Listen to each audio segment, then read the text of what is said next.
রোজা অবস্থায় স্ত্রীর কতটুকু কাছাকাছি যাওয়া যাবে? রোজা রাখা অবস্থায় স্বপ্নদোষ হলে রোজা থাকবে কিনা? শাকুল খান জানতে চেয়েছেন, কেউ যদি ফরজ সালাত আদায় না করে রোজা রাখে তার রোজা রাখার যৌক্তিকতা কতটুকু?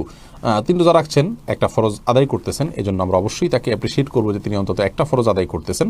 কিন্তু রোজা নামাজ না পড়ে রোজা রাখার মানে হলো যে তিনি লুঙ্গি না পরে আপনার গেঞ্জি পরার জন্য অস্থির হয়ে উঠেছেন। ব্যাপারটা এরকম হয়ে যাবে, গেঞ্জি পরাও দরকার কিন্তু লুঙ্গি পরার তার চেয়ে বেশি দরকার। অতএব নামাজটাকে সবচেয়ে বেশি গুরুত্বের সাথে দিতে হবে, তারপর তিনি রোজার জন্য চেষ্টা করতে হবে।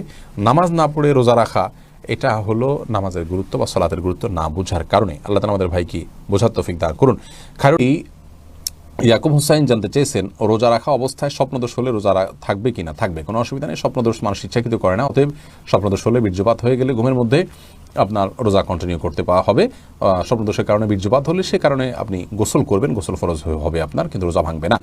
এমনি হাসানুল করিম জানতেছেন, রোজা অবস্থায় স্ত্রীর কতটুকু কাছাকাছি যাওয়া যাবে? রোজা অবস্থায় স্ত্রীর সাথে সম্পূর্ণ পাশাপাশি শোয়া যাবে, থাকা যাবে, এমনকি চুম্বনও করা যাবে, আলিঙ্গনও করা যাবে, কোনো অসুবিধা নেই। শুধুমাত্র স্ত্রীর সহবাস সেটি করা যাবে না। সহবাসটা যাতে না হয় সেই জিনিসটি খেয়াল করতে হবে। লজ্জাস্থানের আপনার মিলন সেটি সরাসরি হারাম, বীর্যপাত না হলেও শুধু সম্মিলনটাই হারাম। এছাড়া আলিঙ্গন চুম্বন হতে পারে। আমাদের আয়েশা রাদিয়াল্লাহু আনহা বলেছেন যে নবী সাল্লাল্লাহু আলাইহি ওয়াসাল্লাম রোজা রাখা অবস্থায় স্ত্রীদের আদর সোহাগ তিনি করতেন, এটি জায়েজ আছে।